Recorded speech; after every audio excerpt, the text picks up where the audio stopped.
Hi, welcome to my YouTube channel. My name is Aline Gianpietro Trifonov. I am the founder and director for Piano Performance Arts Academy, a premier piano school in Wesley Chapel, Florida. So you have come to my channel because you're interested in learning to play the piano. Okay, this is a beautiful instrument and I have played it all my life and I have so much joy. I get so much out of it from playing music and from teaching it. Music to other students as well, just like you.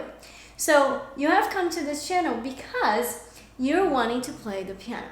So I have developed the perfect program for you. So I have 12 steps that are going to help you and guide you through the process of learning how to play songs in this instrument, okay? So if you haven't yet, click on the link on the description below where you're gonna see my ebook with all those 12 steps. And that way you see that you can start playing the piano today in a very, very easy way and very accessible, okay? So we're gonna go right into it right now. And we're gonna start with fingerings. So what are fingerings? Well, fingerings are the numbers on each finger, basically. So on piano, you're gonna have the thumb as number 1, and then 2, 3, 4, 5.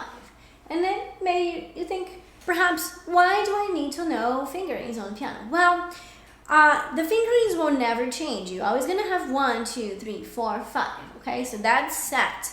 However, the positions are going to change around the piano and you have to know what finger goes in what note, and that's always changing because music changes, okay?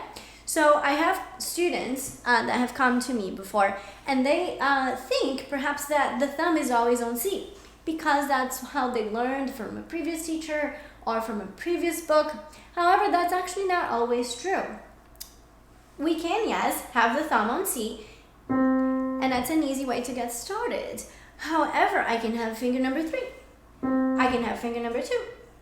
I can have finger number 5.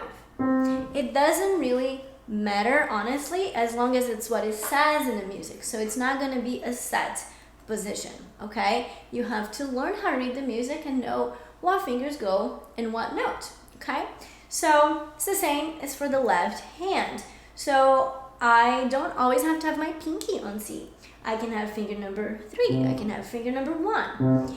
So as we learn our 12 steps, you're going to be able to see how to discern, how to see what finger to use in what note. So that's our very, very, very first step. So memorize your fingerings, 1, 2, 3, 4, 5.